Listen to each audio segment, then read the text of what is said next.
Good day, and welcome to the Jesus Centered Life International Conference. I am Francis Lee, and I am a psychotherapist and a guidance counselor at Pari of Southridge School. In the next 15 minutes, I will be talking to you about mental health and prayer life. Let me begin with a quotation from one of my favorite saints, Mother Teresa. She said that the greatest suffering of all is the suffering to be unwanted, to be unloved, to be uncared for. Imagine a person who has nothing, who has no one to go to, and has nowhere to go. Imagine if that was you. How would you feel? What could have happened to you? Now, these are the same words I often hear in my practice. I encounter clients and students who would say, "Sir, I don't know what to feel anymore." Or, "Sir, I don't know where to go. I don't know what to do with my life." Hearing these words make you feel the pain they're feeling. It's very painful whether you like it or not. In fact, if that was you who were in my place, I think you'd feel the same pain. And because of this pain, it makes you and I question our identity. Thus, questioning the identity makes us either depressed or anxious. Now, there are three things, though, that are very essential to combat these two mental health concerns, depression and anxiety. The first is understanding affirmation and love. The second is the need for virtue. And the third is the need for the spiritual or the supernatural. So let me begin with the first, affirmation and love. You and we long to be loved. You want to hear the words, "I love you, I like you, you're doing well, I am proud of you." We all want to hear that. And when we don't hear that, we get scared. And that fear makes us feel that we're alone. And being alone for us is a scary thing because our concept of being alone is loneliness. However, there is a beautiful term we often do not hear. It's aloneness. Aloneness is a state of solitary. It's a state of solitude. It's a state of introspection. Where one is able to get to himself, to find himself. And it's a very beautiful thing. You see, many young people, you and I, were both young professionals. We enjoy partying, we enjoy going out with friends, we enjoy eating out, drinking beer or whatever. Good. Because we're social people. We're social beings. But this pandemic allowed us to think of that being alone. And many people, whether you like it or not, were so scared that they had no one to talk to. Thus, it became a challenge. It was a challenge of finding oneself in this time of aloneness. Because of that, or because of this pandemic has become a reality. Aloneness has become our reality. The reality that we can actually be alone. Imagine you're alone and you're here. You're surviving. You can do this. Aloneness doesn't mean that we have neither friends nor family. It is only a state. But our family and friends can always contact us, talk to us, and tell us how much they miss us. In fact, many of my friends and we'd have these online sessions where we'd gather as friends. We'd bring some drinks with us, some food with us, while being in Zoom or probably in Google Meet or wherever. And there we hear again the words na, "How are you?"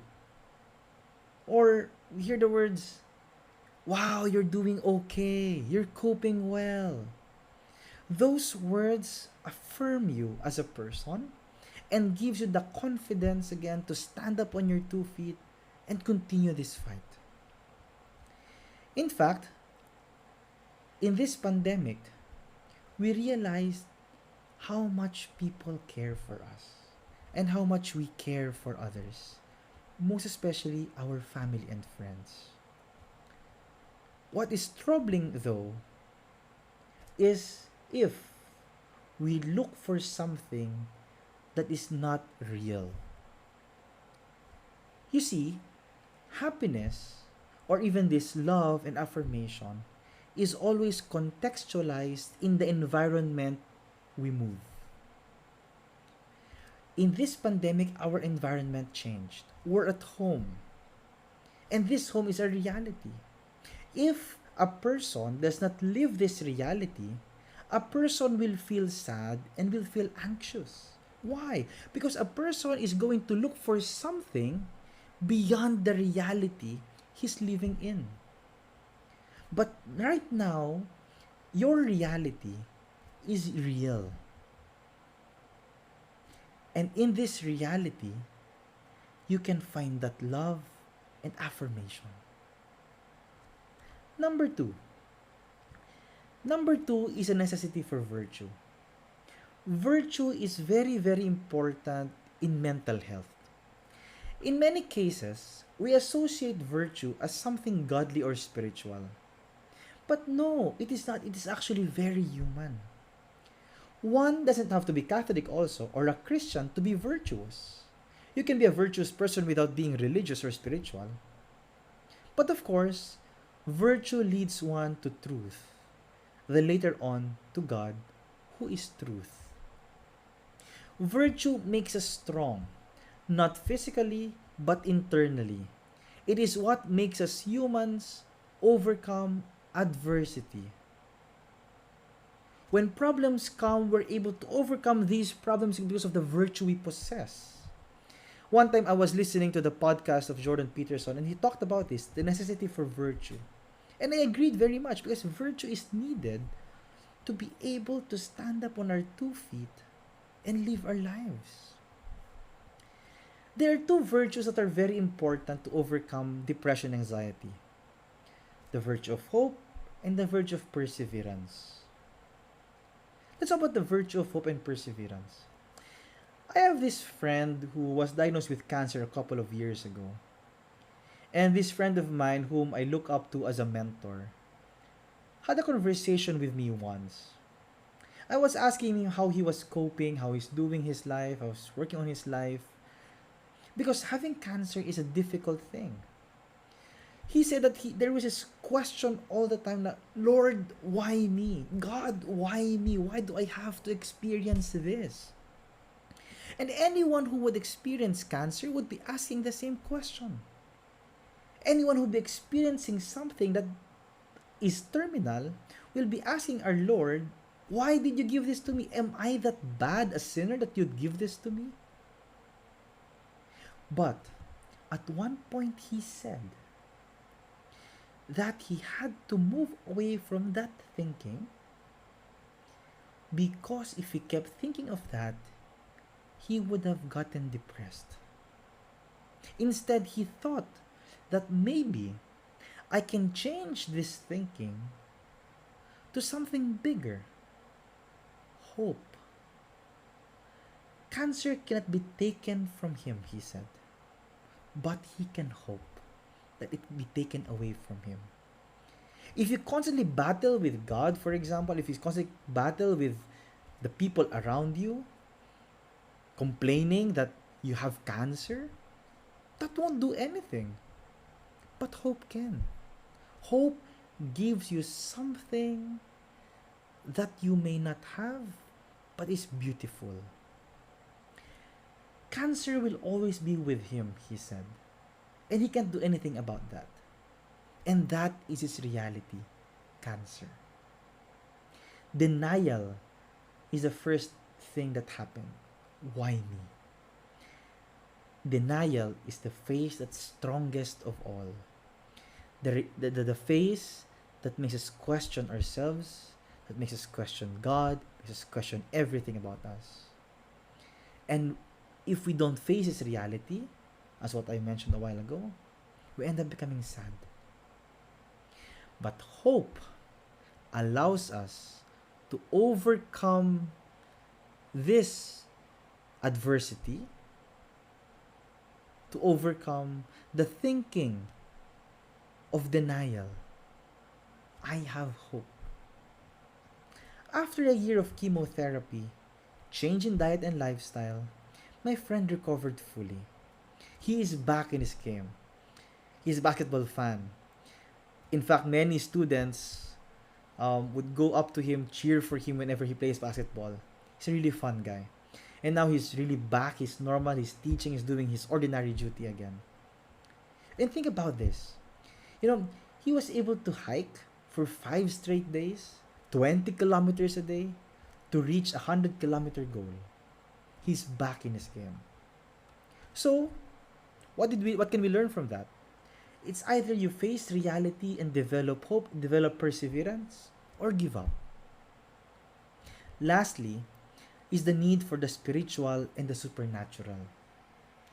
There are researches done that talks about mental health, specifically depression, and how it's related to spirituality. Research say that the higher the spirituality, the less depressed a person can be. It may sound funny, yes. Why? Because when we feel sad or angry, we forget to pray. Because we become too focused on our feelings, our emotions of sadness, of anger, or of fear. Yes, our feelings are valid, but they are not the end in itself. We have to realize that there is more to them. One cannot just allow himself to be taken by his own feelings. Imagine Mother Teresa. She experienced what we call the dark night of the soul. She was in search of her meaning. She felt worried, scared, and perhaps anxious. But she knew that there was something to how she felt. There is God. Deep faith allowed her to find the meaning of her existence, the meaning of the dark night in the soul. That faith gave her the necessary strength to overcome this experience. Deep spirituality affects the way we think and feel. And this way of thinking helps us in overcoming not just spiritual concerns but mental health concerns as well. You know, in the Philippines a couple of months ago, because of the rise of depression and anxiety among individuals due to this pandemic and lockdown, the government urged the help of spiritual leaders from all faiths to help these individuals who are going through this crisis. As a counselor and a psychotherapist, I believe in the science of therapy, most especially those proven to be evidence-based, such as cognitive behavior therapy or CBT and dialectic behavior therapy, DBT. But deep beneath these psychotherapies, there are these three helpful things. To be affirmed, to have that virtue, and to long for that supernatural. Faith, hope, and love. Because at the end, the greatest suffering of all is the suffering of being unwanted, unloved, uncared for. So while you're hearing this, go out there, message your friends, ask them how they're doing, ask them how they're feeling. They need them. Have a good day.